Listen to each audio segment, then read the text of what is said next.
దీని పదచ్ఛేదము చెప్పండి ఎవరు? నేను ప్రయత్నిస్తాను గురుగారు.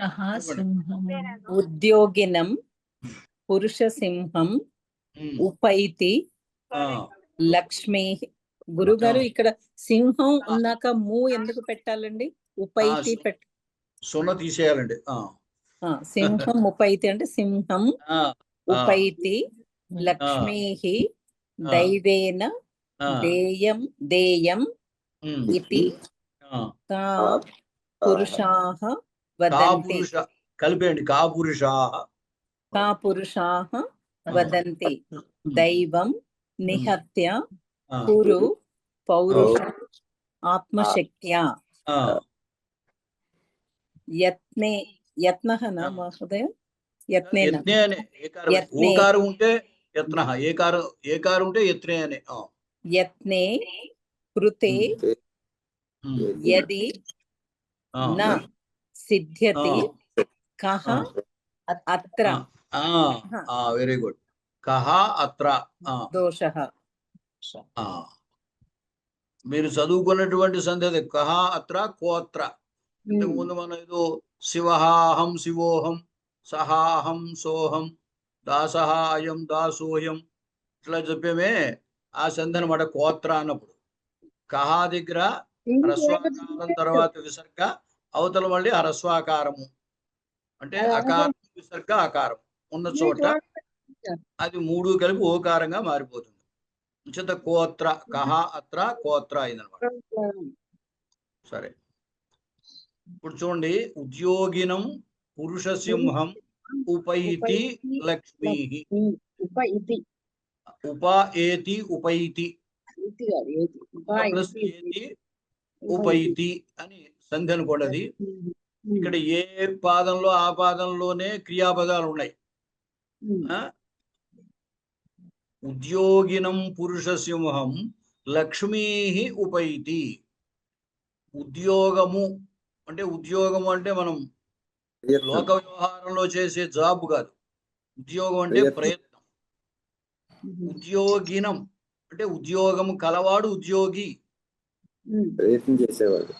ఇంతకుముందు మనం ఇన్ అనే ప్రత్యయం గురించి చెప్పుకున్నాం.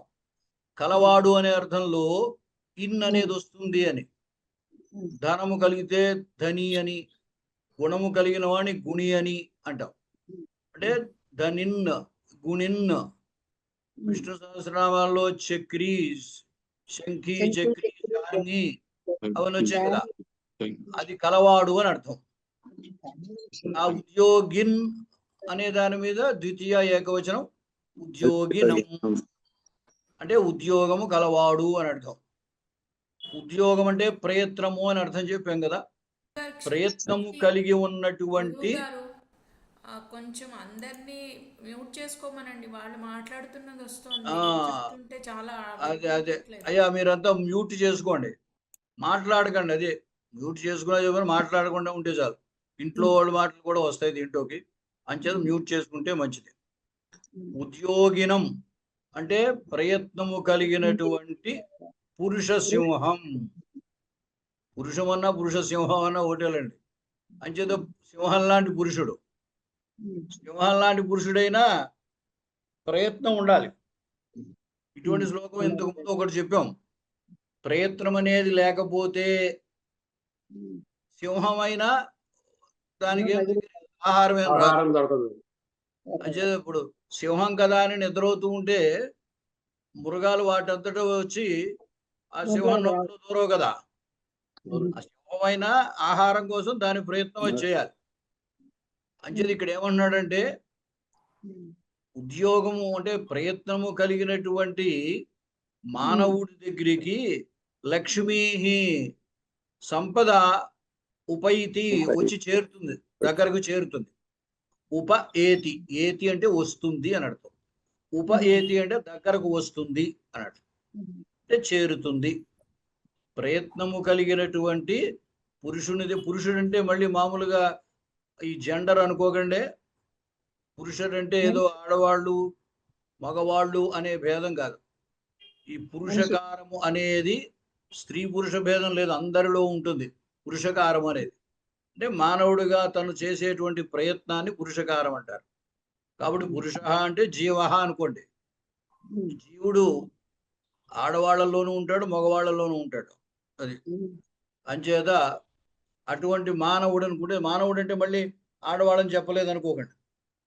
రెండు కలిపితే ఒకళ్ళని చెబితే చాలు. అంచేత పురుష సింహం అంటే పురుషుణ్ణి, అంటే మానవుణ్ణి. లక్ష్మీ సంపద ఉపైతి అంటే దగ్గరకు చేరుతుందని. ప్రయత్నం చేసేవాడి దగ్గరకు సంపద వస్తుంది అని అర్థం. దైవేన దేయం ఇది కాపురుషాః వదంతి అని. దేవుడు ఇస్తేనే ఇస్తాడు. కొంతమంది అంతా కూడా దేవుడిదే భారం, నాదేం లేదు అని ఏమి పని చేయకుండా కూర్చున్నారనుకోండి, అది కాపురుషాః. అలాని ఎవరంటారట అంటే నీచులైన పురుషులు, మానవులు. ఉత్సితాః పురుషాః కాపురుషాః. కాపురుషులు అంటే అల్పులు అని అర్థం అనమాట. అంటే అలా అనుకోవడం అల్పమైన మనస్తత్వం అనమాట. అంతా దేవుడే ఇవ్వాలి అని అనుకోకూడదు అన్నాడు. అంటే పురుష ప్రయత్నం లేనిదే మనకేమీ లభించదు. దేవుడు మనకి ఇవ్వాలనుకున్నా మన ప్రయత్నం ఉండాలి. అంటే దైవేన దేయం, దైవము చేత, దేయం అంటే ఇయ్యదగినది. దైవేన దైవము చే దేయం ఇయ్యదగినది. ఇతి అని కాపురుషాః అంటే అల్పులైన మానవులు వదంతి చెబుతూ ఉంటారు అన్నాడు. అంచేది ఏమన్నాడు? దైవం నిహత్య ఆత్మశక్త్యా పౌరుషం కురు అన్నాడు. దైవాన్ని పక్కన పెట్టన్నాడు, దైవం నిహత్య అన్నాడు. అంటే దైవాన్ని కాదని అంటే ఉద్దేశం ఏంటి? అంతా దేవుడే ఇస్తాడు అని నువ్వేమి ప్రయత్నం చేయకుండా కూర్చోకు, ప్రయత్నం నువ్వు చెయ్యి అన్నాడు.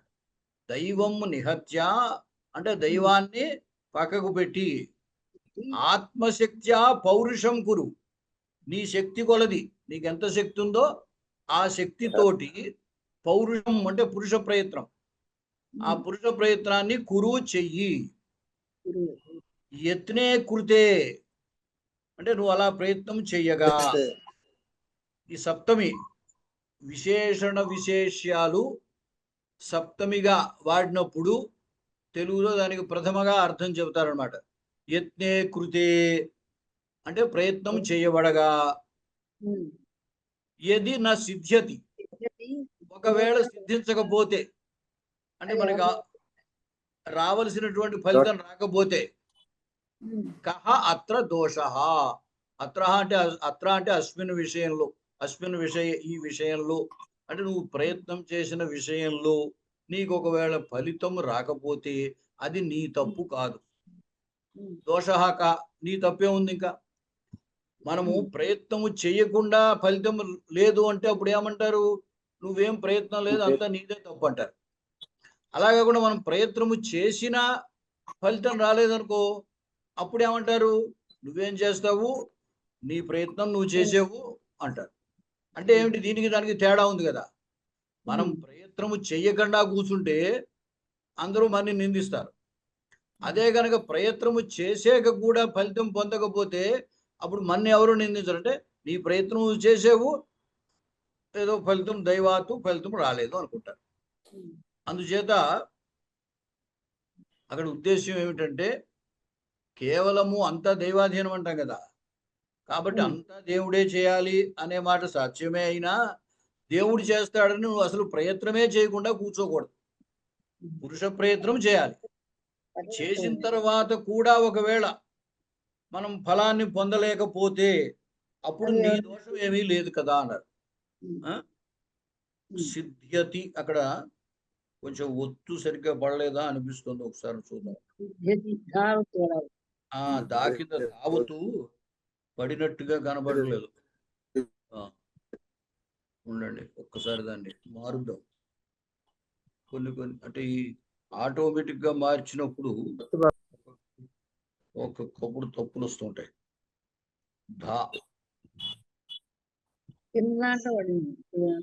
చేద్దాం వస్తుంది, అన్నీ వస్తాయి, ఇబ్బంది ఎందుకు. సిద్ధ్యతి. అంచేది యత్నే కృతే యది న సిద్ధ్యతి అంటే యత్నము చేసినప్పటికీ కూడా న సిద్ధ్యతి యది అంటే సిద్ధించకపోయినట్టయితే అత్ర అంటే ఈ విషయములో నువ్వు దేని విషయంలో అయితే ప్రయత్నం చేసేవో దాని విషయంలో దోష కహ తప్పే ఉన్నది అంటే నీ దోషం ఏమీ లేదు అని తాత్పర్యం అన్నమాట. ఇంకొకసారి చూడండి, తెలిసింది కదా. చూడండి, ఉద్యోగినం అంటే ప్రయత్నము కలిగినటువంటి పురుష సింహం అంటే మానవుణ్ణి లక్ష్మీ సంపద లక్ష్మీ సంపద ఉపైతి అంటే దగ్గరికి చేరును, సమీపించును. దైవేన దైవముచే దేయం దైవేన దైవముచే దేయం ఇది ఇవ్వదగినది అంటే దేవుడే ఇవ్వాలి అని అనుకోవడం అని కాపుషాహ అంటే అల్పులైన మానవులు వదంతి పలుకుచున్నారు, అలా చెప్తుంటారు. దైవం నిహత్య దైవమును కాదని ఆత్మశక్త్యా అంటే తన యొక్క శక్తి చేత అంటే నీ యొక్క శక్తి చేత అన్నమాట. ఆత్మశక్త్య ఆత్మనః శక్తి అంటే తనకున్నటువంటి శక్తితో అంటే నీకున్న ఎదుటి వాడికి చెప్పినప్పుడు నీకున్న శక్తితో పౌరుషం పురుష ప్రయత్నమును కురు చెయ్యి యత్నే కృతే అంటే ప్రయత్నము చేయబడగా అంటే నువ్వు ప్రయత్నం చేసినా సరే నా సిద్ధ్యతి యది ముందు చెప్పినా పర్వాలేదు, యది నా సిద్ధ్యతి అంటే సిద్ధించకపోయినట్లయితే అత్ర ఈ విషయములో దోష కహ తప్పేమున్నది, ఈ తప్పేముందేనే. నువ్వు ప్రయత్నం చేసేవు, చేసిన ప్రయత్నం చేసిన ఫలితం రాకపోతే దాంట్లో నీ తప్పేముంది అని. ఇప్పుడు ఇది లోక వ్యవహారంలో కూడా అంటుంటారు, నీ తప్పు లేకుండా నువ్వు ప్రయత్నం చేయి, నీ తప్పు లేకుండా నువ్వు చెప్పు అంటారు. ఇప్పుడు ఎవరినైనా పిలవాలా వద్దా అంటే నువ్వు తప్పు లేకుండా నువ్వు పిలువు, వాడు వస్తే వస్తారు లేకపోతే లేదు అంటూ ఉంటారు. పిలవకపోతే వీడిది తప్పు అవుతుంది. అంచేత తన తప్పు లేకుండా వస్తాడు, పిలిస్తే వాళ్ళకి ఇష్టం ఉంటే వస్తారు లేకపోతే లేదు, అవకాశం ఉంటే వస్తారు లేకపోతే లేదు. అందుచేత ఎప్పుడు కూడా మానవుడు తన ప్రయత్నాన్ని మానకూడదు. దైవము అనుకూలంగా ఉందా ఫలితం వస్తుంది, ఒకవేళ ఎప్పుడైనా అనుకూలంగా లేదా ఫలితం రాకపోవచ్చు. అంచేత దైవము ఎలా ఉన్నా అనుకూలంగా ఉన్నా ప్రతికూలంగా ఎలా ఉన్నా సరే మన ప్రయత్నం మాత్రం మనం మానకూడదు అని తాత్పర్యం. ఏమండి, ఒకసారి దీని అర్థం చెప్పండి. ఉద్యోగినం అంటే ప్రయత్నము కలిగినటువంటి పురుష సింహం మానవుడిని లక్ష్మీ సంపద ముపైతి సమీపిస్తుంది, చేరుతుంది. ఉపైతి అంటున్నారా?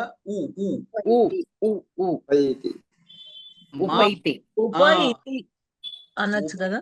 అదే ఉకారమే అవును గురువు గారు. ఇది ఉపైతి అని విడదీయచ్చండి. విడదీయద్దు. ఉపాయేతి ఉపైతి ఇది కాదు. ఉపాయేతి ఉపైతి అక్కడ వృద్ధి సంధి ఉపసర్గకు ధాతువుకి సంధి తప్పనిసరిగా చేసి తీరాలి. అంచేత మనం చెప్పేటప్పుడు విడదీసి చెప్పకూడదు, తెలుసుకోవడం కోసం విడదీయడం అంతే. అంటే ప్రయత్నము కలిగిన మానవుడిని సంపద సమీపిస్తుంది, చేరుతుంది. దైవేన అంటే దైవము చేత దేయం ఇది ఇవ్వబడుతుంది అని పురుషాహ అంటే అల్పులు వదంతి చెప్తున్నారు. అంటే చెప్తున్నారు అంటే చెప్పుదురు అనమాట, వాళ్ళు అలా అంటూ ఉంటారు. జనరల్ ప్రెజెంట్, సింపుల్ ప్రెజెంట్ అంతే. దైవం అంటే దైవమును నిహత్య పక్కకు పెట్టి వదిలి గురు ఆత్మశక్త్య స్వయం శక్తి చేత పౌరుషం కురు అంటే పురుష ప్రయత్నం చెయ్యి. ఆ, యత్నే కృతే ప్రయత్నం చేసినప్పటికీ యది నా సిద్ధ్యతి అది లభించకపోతే ఏదైతే లభించకపోతే కహ అత్ర దోషః నీ దోషం ఏమున్నది ఆ, అంటే ఈ ఈ విషయంలో ఈ ఆ. విషయమునందు తప్పేమున్నది ఆ, అంతే సరిపోయింది. మామూలుగా అయితే అంటే నిహత్య అని మామూలుగా అయితే నిహరణం అంటే కొట్టడం అని అర్థం. దైవాన్ని కొట్టడం కాదుగా, కాబట్టి దైవాన్ని కాదని అని అనుకోవాలి. చెప్పండి, వాళ్ళు ఎవరైనా చెప్పండి, బయటే అది ఏమవుతుందా ఎవరు చెబుతారు? ఏంటి మళ్ళీ గురువుగారు నేను చెప్తాను. చెప్పండి. ఉద్యోగినం పురుషసింహం ఉపైతి లక్ష్మీ ఆ, దైవేన ఆ. దేయం ఇది కాపురుషా వదంతి. మిగతా వాళ్ళు ఎవరు దైవం- మాట్లాడకండి. దైవం నిహత్య కురు పౌరుషం ఆత్మశక్త్యాః యత్నే కృతే యది న సిద్ధ్యతి అత్ర దోషః. ఉద్యోగినం పురుషసింహం ఉద్యోగం చేసుకుంటేనే పురుషులకి ఉద్యోగం ఉపైతి అనండి. ఇగో ఉద్యోగం అంటే ఉద్యోగం అనొద్దు, ప్రయత్నం అనండి. ప్రయత్నం చేస్తేనే పురుషసింహ మనుషులకి ఉమ్, ఉపైతి లక్ష్మి ఉపైతి. లక్ష్మీదేవి అంటే సంపద వస్తుంది. ఆ, దైవేన దేయం ఇది కాపురుష వదంతి. దైవేన భగవంతుడే దేయం నాకు కావాల్సినది ఇస్తాడు, ఇయ్యదగింది, ఇస్తాడు, ఇవ్వదగింది ఇస్తాడు అని ఇవ్వదగింది. కాపురుష అల్పులు వదంతి అంటారు. దైవం నిహత్య పౌరుషం ఆత్మశక్త్యాః. దైవం ఏది ఇవ్వడు. అలా చెప్పకండి, అలా వద్దు. దైవమును దైవమును నిహత్య తిరస్కరించి కాదని. దైవమును తిరస్కరించి ఆత్మశక్త్య తన సొంత శక్తితోటి తన సొంత శక్తితో పౌరుషం ఎవరైతే పని చేస్తారో అదే పౌరుషం అంటే ప్రయత్నమును ప్రయత్నమును కురు చెయ్యి. ఎదుటివాడికి చెబుతున్నాం మనం, నువ్వు చెయ్యి, ఇలా ప్రయత్నం చెయ్యి. దైవం నిహత్య కురు పౌరుషం ఆత్మశక్తి. తర్వాత లేదు. యత్నే కృతే యది నా సిద్ధ్యతి అత్ర దోషః. యత్నే కృతే నువ్వు ఎప్పుడైతే నీ పని చేసినావో, అది ఏ పని అయితే చేస్తున్నావో, నా సిద్ధ్యతి నీకు పొందకపోయినా, అత్ర దోషః నీకు దోషం లేదు. అత్ర దోషః కః, నీ ఇక్కడ దోషం దోషం ఏముంది అంటే, దోషం ఏముంది అంటే లేదు అని తాత్పర్యం. అది నీ దోషం ఏముంది. అది మీరు చెప్పేటప్పుడు పదానికి ఏమర్థమో అదే చెప్పాలి, భావార్థం చెప్పకూడదు. అందుకోసం ఎందుకంటే మనం నేర్చుకుంటున్నాం కదా, ఆ పదానికి ఏ అర్థమో అది కరెక్ట్ గా మనకి తెలియాలి. అది సరే. ఇంకెవరైనా చెప్తారా? గురువు గారు, అది ఉద్యోగినం పురుషసింహం ఉపైతి లక్ష్మి. పురుషసింహం ఉద్యోగినం అని చెప్పచ్చా? పురుషసింహ ఉద్యోగినం అని చెప్పచ్చా? అలాగా విశేషణం చెప్పాలి. విశేషణం ముందు చెప్పాలి, విశేషం తర్వాత చెప్పాలి. చెప్పమంటారా? చెప్పండి. ఉద్యోగినం పురుషసింహం ఉపైతి లక్ష్మి. లక్ష్మి అంటే సంపద. ఒకసారి మీరు వర్ధన్ గారు ఒకసారి ఆగండి, ఆయన చెప్తున్నారు. ఎవరు? ఉద్యోగినం పురుషసింహం ఉపైతి లక్ష్మి. అది సంఖ్య ఉంటారసలు ప్రయ- కాదు. మాట్లాడకండి, ఎవరు మాట్లాడుతున్నారు చెప్పండి మీరు. ప్రయత్నం చేయుట వలన ఆ ప్రయత్నం పురుష కలవానిని ప్రయత్నం చేయువానికి ఆ, ప్రయత్నం చేయువానికి పురుష సింహ మానవునకు లక్ష్మీ ఉపైతి ఉమ్, సంపద చేకూరును. ఉమ్, దైవేన దేయమితి కా పురుషాః వదంతి.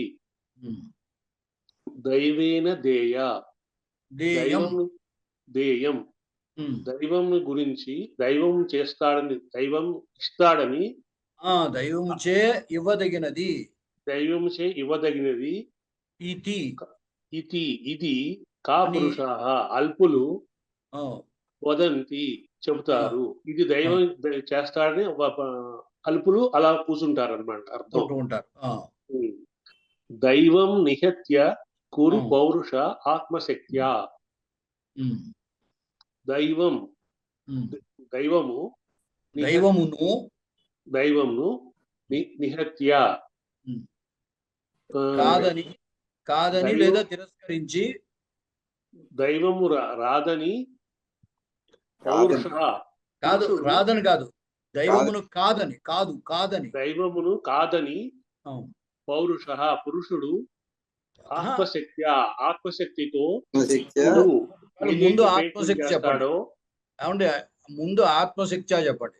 ఆత్మశక్త్యా తన శక్తితో తన శక్తితో పౌరుషం. పురుషుడు కాదు అక్కడ. పౌరుషం అంటే ప్రయత్నమును ప్రయత్నమును కురు చేస్తాడో కురు అంటే చెయ్యి అన్నట్టు. చేయి ఆ, యత్నే కృతే యది నా సిద్ధ్యతి గోత్ర దోషః. ఆ, యత్నే కృతే ఆ. ప్రయత్నం చేయటం వలన చేయగా అది- ప్రయత్నము చేయగా చేయగా యది అది నా సిద్ధ్యతి ఆ. దొరకలేదు సిద్ధించకపోతే సిద్ధించకపోతే అత్ర కహ దోషః. అతను దోషం ఎక్కడుంది? లేదు అనగా లేదు. అక్కడ దోషం ఏముంది అంటే అక్కడ నీ దోషం దోషం లేదు అని ఉద్దేశం. ఏమండి? సరే, ఇంకా కొంచెం ముందుకు వెళదాము. ఇక్కడ ఒక చిన్న కథ లాంటిది మీకు చెప్పాలనుకున్నాము.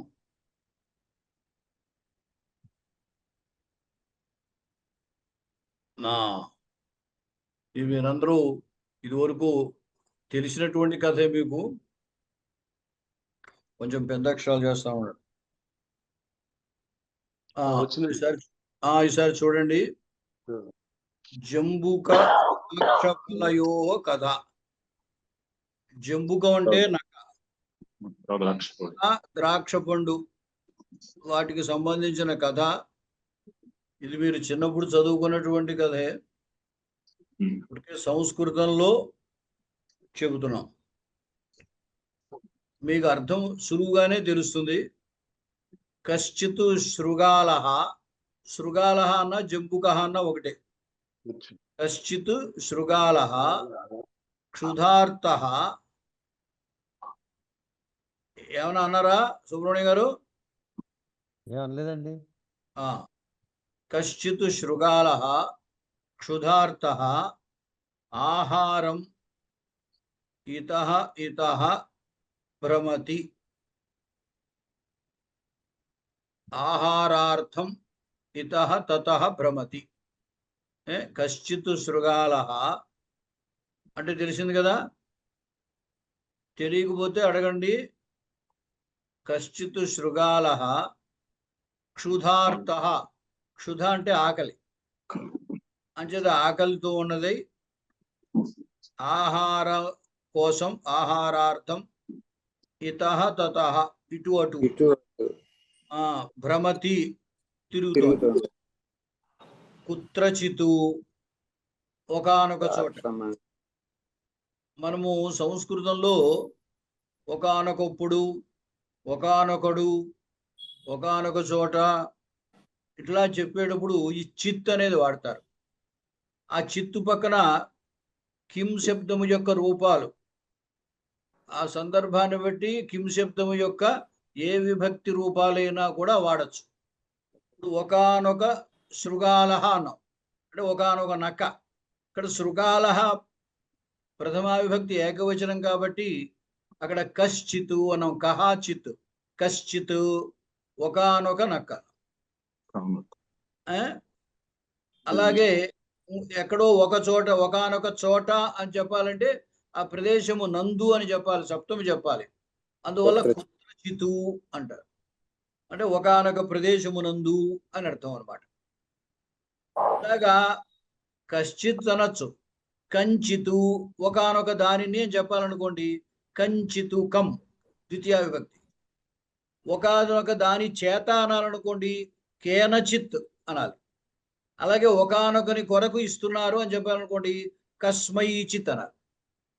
ఈ విధంగా 7 విభక్తులు కూడా ఈ చిత్తుకి కలపచ్చు.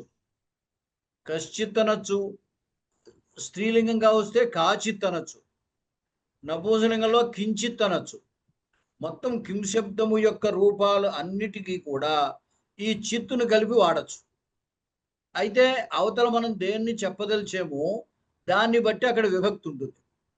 ఒకానొక మనిషి పురుష అప్పుడు కశ్చిత్ అంటాం. ఒకానొక స్త్రీని చెప్పాలనుకున్నప్పుడు కాచిత్ అంటాం. ఒకానొక పుస్తకము అని చెప్పాలనుకున్నప్పుడు కించిత్ అంటాం. ఆ విధంగా వాడచ్చు అనమాట. ఈ చిత్తు చన అని 2 ఉన్నాయి, అవి చేరిస్తే అవ్యయాలు అయిపోతాయి. ఆ చిత్తు చన అనే వాటిని కిం శబ్దము యొక్క అన్ని రూపాలకి చేర్చచ్చు. సరే, ఇక్కడ కశ్చిత్ శృగాల అంటే ఒకానొక నక్క, క్షుధార్త అంటే ఆకలి చేత బాధపడుతున్నది, ఆహారార్థం ఆహారం కొరకు, ఇతః తతః ఇటు అటు, భ్రమతి తిరుగుతోంది. కుత్రచితు అంటే ఒకానొక చోట అని అర్థం. కుత్ర అనేది సప్తమి విభక్తిలో ఉంటుంది, త్ర. ఈ త్ర అనేది సప్తమి విభక్తి. ఆ సప్తమి విభక్తికి బదులుగా త్ర వాడతారు. అంచేత ఒకానొక చోట ద్రాక్ష మండపం అపశ్యతు, ద్రాక్ష పందిరి ఉంది, మండపం అంటే ఆ ద్రాక్ష పందిరిని చూసింది. తత్ర ఆగత్య, తత్ర అంటే ఆ ద్రాక్ష మండపం దగ్గరికి ఆగత్య వచ్చి, ముఖం ఉన్నమయ్య ఆ ముఖాన్ని ఉన్నమయ్య అంటే పైకెత్తి, లతాసు పక్వాని ద్రాక్షాఫలాని అపశ్య, ఆ ద్రాక్ష తీగలు లతలు, ఆ లతల యందు పండినటువంటి పక్వములైన ఆ ద్రాక్ష పళ్ళుని చూసెను.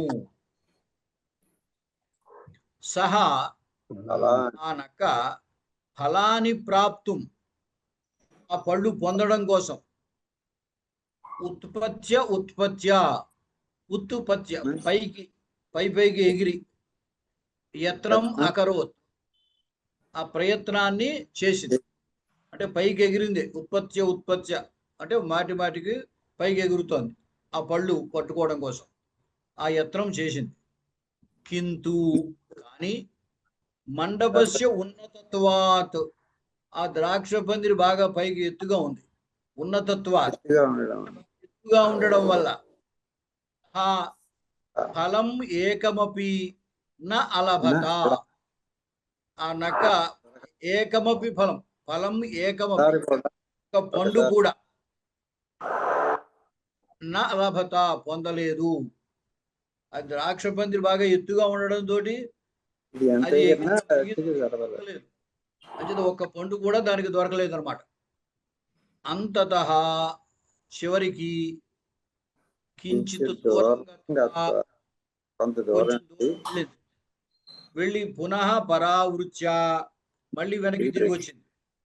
పరావర్తనం అంటే వెనక్కి తిరిగి రావడం. ద్రాక్ష మండపం దృష్ట్వా ఆ ద్రాక్ష పందిరికే చూసింది. చూసి ఏతాని ఫలాని ఆమ్లాని ఈ పళ్ళు పుల్లగా ఉంటాయి, ఈ పళ్ళు పుల్లనివి, అతః అందువల్ల ఏతాని ఇవి రక్షణర్హాని ఈ తినడానికి అనర్హాని తినడానికి వీలేనివి భక్షణ అనర్హాని అంటే తినడానికి యోగ్యమైనవి కావు. నా అహం అభిలషామి నేను వీటిని కోరలేదు. ఇది సంభావ్య అని ఆలోచించి తతః అగచ్చత్ అక్కడి నుండి వెళ్ళిపోయారు. మన అందరి ద్రాక్ష పళ్ళు పుల్లనా అని తెలుగులో సామెత ఉంది కదా. ఏతాని ఫలాని ఆమ్లాని అంటే మనకి అవి అందట్లేదు కాబట్టి అవి మంచివి కావు అనుకోవడం అనమాట. అది ఇలాగా ఏం చేస్తుంటారంటే లోకంలో కేచన మనుష్యాః అలభ్యే వస్తుని దోషం ఆరోప్య ఆత్మనః లఘిమానం అశక్తతాం ఛాదయంతి. లోకంలో కేచన మనుష్య, ఇక్కడ చూసారా మనుష్యా బహువచనం, ప్రథమ బహువచనం అంచేత కేచన ఆ కే కిం శబ్దము యొక్క పుంలింగము ప్రథమ బహువచనము కహ కౌ కే కేచన అనమాట. కేచిత్ అని కూడా అనొద్దు, చిత్తు కానీ చనా కానీ రెండిట్లో ఏదైనా వాడచ్చు. కేచిత్ అనొచ్చు, కేచన అనొచ్చు.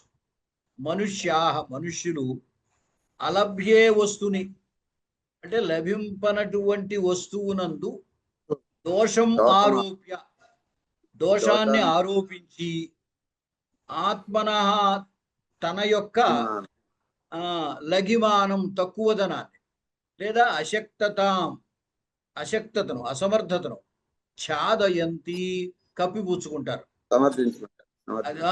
అంటే తమ అశక్తత పైకి పడకుండా పైకి తెలియకుండా ఎదుట వ్యక్తి యందు దోషాన్ని ఆరోపించడం అనమాట. ఇప్పుడు అందరి ద్రాక్ష పళ్ళు పుల్లన అంటే అదే అర్థం. ద్రాక్ష పళ్ళు దానికి అందట్లేదు కాబట్టి ఇవి పుళ్ళు మంచివి కాదు, ఇవి తినక్కర్లేదులే, ఇవి అక్కర్లేదు అనుకోదు. అందితే అలా అనుకోదు అనమాట.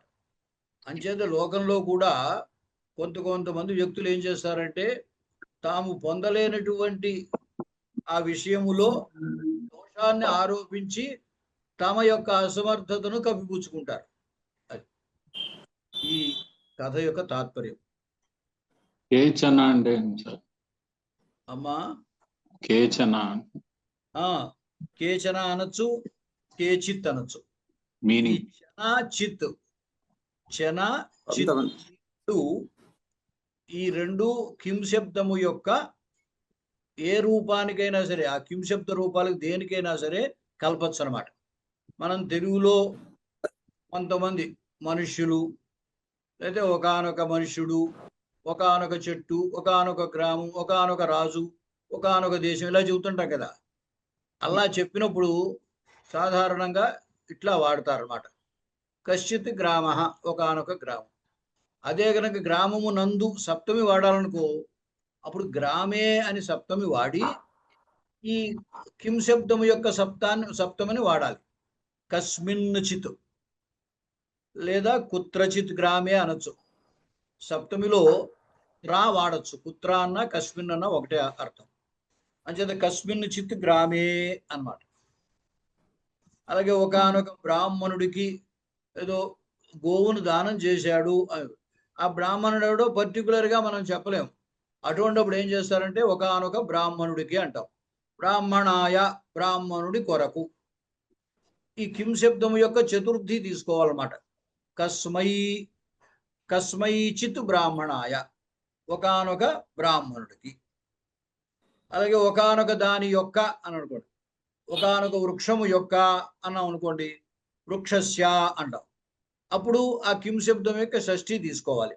కస్యచిత్ వృక్షస్య అని.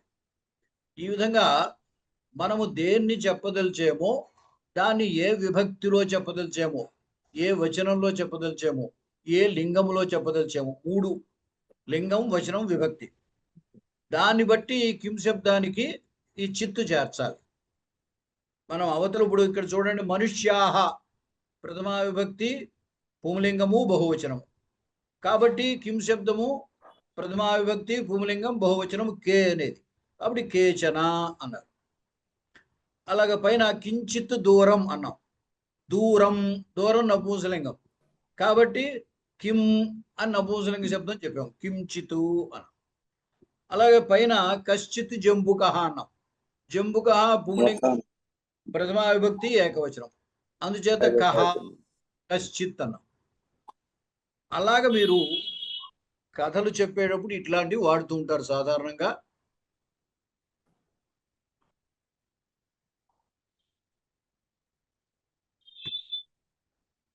సరే, ఇవాళకి ఇప్పుడు ఇంకా ముగిద్దాము.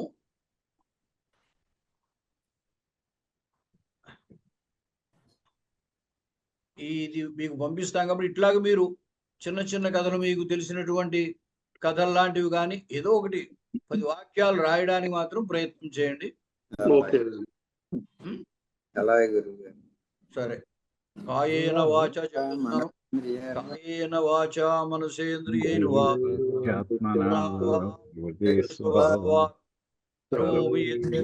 సకలం పరస్మై నారాయణేతి సమర్పయామి. బాగుంది. గురువుగారు, నిన్న పాటల్లో బాది అని వచ్చి రాశారు మీరు కింద అర్థానికి. ఏమిటి ఏమి రాశాను? నిన్న పాటల కింద బాది బాది అని రాశారు. నాకు భావియా భా కింద వావత్తు దకారము. భ్వాది ధాతువు. ఆ ధాతువు 10 గణాలు ఉంటాయి కదా, ఆ 10 గణాల్లో మొదటి గణాన్ని భ్వాది గణము అంటారు. ఆ ఒక్కొక్క గణానికి ఆ వికరణ ప్రత్యయము ఒక్కొక్కలాగా ఉంటుంటుంది. మీకు అక్కడ ఆ ఫార్మెట్ లో వాది ధాతువు వికరణ ప్లస్ వికరణ ప్రత్యయము ప్లస్ కాలార్థక ప్రత్యయము అని పెట్టుంటాను. పెట్టారండి. అప్పుడు ఏమవుతుందంటే వాది గణంలో ఏదో వందు ధాతువు తీసుకోవాలనుకోండి, వందు వికరణ ప్రత్యయం ఆ, తర్వాత కాలపురుషార్థక ప్రత్యయం ఏదో తా, భూతకాలాన్ని చెప్పేది ముందు ధాతువుకు ముందు ఆ వందు ఆ తా అవందత అని ఇచ్చుంటారు. అంటే మీకు వాదుల్లోనే చెప్తున్నాను. అంటే 10 గణాలు ధాతువులు ఉన్నాయి. మిగతా గణాలవి పరిచయం చేయలేదు, 1-2 చేశాను. కరోతి దగ్గర ఒకటి, కరోతిలో మధ్యలో ఊ వస్తుంది, అదొక వేరే గణం. తర్వాత జానాతి ఒకటి పరిచయం చేశాను, జానాతి దగ్గర నా అని వస్తుంది మధ్యలో, అదేమో వేరే గణం. శృణోతి, శృణోతి దగ్గర మధ్యలో ను వస్తుంది, అది వేరే గణం. ఇలాగా ఒక 3-4 మాత్రమే ప్రత్యేక ధాతువులు పరిచయం చేశాం. అవి మిగతా ఇతరమైన గణాలు అన్నమాట. ముఖ్యంగా మీకు వాది గణంలోనే చెప్పడం జరిగింది. సరే, అకార ప్లస్ ధాతు ప్లస్ వికరణ కాలపురుషాల దగ్గర తిగంతం. అది అది అది అన్ని కలిస్తే తిగంతం ఏర్పడుతుంది. ఇప్పుడు పదాలు తిగంతం అంటే క్రియాపదాలని తిగంతం అంటాం, నామపదాలని సుబంతం అంటాం. అక్కడ ఫార్మెట్ లో అది రాసి ఉంటాను నేను. ఆ వందు ఆ తర్వాత తి, అప్పుడు రాసినప్పుడు ఏమి ఇస్తాం, ధాతు వికరణ ప్రత్యయ కాలపురుషార్థక ప్రత్యయ ఈజ్ ఈక్వల్ టు తిగంతం అని రాసి ఉంటారు. అంతేనా? ఆ బాధ అనే పదానికి అర్థం తెలియలేదు నాకు, అంచేత అడిగాను అన్నమాట.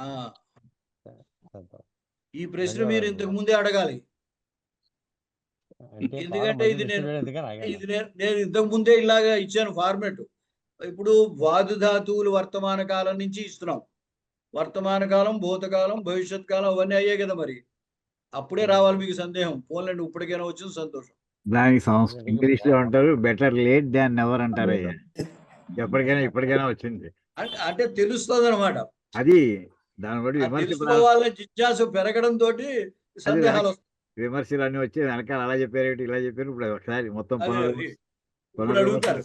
బాగుంది, చక్కగా. కంప్యూటర్స్ లో కూడా ఒక వాక్యం నువ్వు కంప్యూటర్ ప్రోగ్రామ్ రాసామనుకో, దానికి ఎలా అర్థం అవుతుంది? బాబాయ్ అడిగాడు మొట్టమొదటిలో, కంప్యూటర్ జడ పదార్థం కదా, దానికి ఎలా అర్థం అవుతుంది అని అడిగాడు ఆయన. జడ పదార్థం అయినా ఈ చైతన్యవంతులైన మనుషులు దాన్ని జడాన్ని చైతన్యవంత భ్రాంతి కల్పించాలి దానికి. ఆ సందర్భంలో ఒక వాక్యాన్ని అర్థం చేసుకోవడానికి ఒకసారి మొదట ప్రారంభించు, కంప్యూటర్ చెప్తాం, చివరి దాకా వెళ్ళిపో, మళ్ళీ రెండోసారి మళ్ళీ 2 సెకండ్ ట్రైల్ మళ్ళీ ప్రారంభించు, అప్పుడు నీకు మొదటి దాంట్లో 90% వచ్చేస్తాయి. ఆ మిగిలిన 10% ఇప్పుడు మళ్ళీ సర్దుకుంటూ వెళ్తే రెండోసారి వస్తాయి. అంటే 2 పాస్ సిస్టమ్ అంటే దాన్ని ఇంగ్లీష్లో 2 పాస్ సిస్టమ్, టూ టైమ్స్ వెళ్ళాలని. అది ఒకసారితో సరిపోదు అన్నట్టు. బాగుంది, చక్కగా ఉంది, సంతోషం అండి. అయితే మరి సరే ఏ? మరి నేను ఉంటాను. కలుద్దాం. ధన్యవాదాలు గురువు గారు. ధన్యవాదాలు గురువు గారు. నమస్కారం అండి. నమస్తే. నమస్కారం. నమస్కారం సుబ్రహ్మణ్యం గారు. నమస్కారం గురువు గారు. బాగుంది. సరే మళ్ళీ కలుద్దాం, రేపు సాయంకాలం కలుద్దాం. నమస్కారం అండి గురువు గారు. ధన్యవాదాలు. నమస్కారం.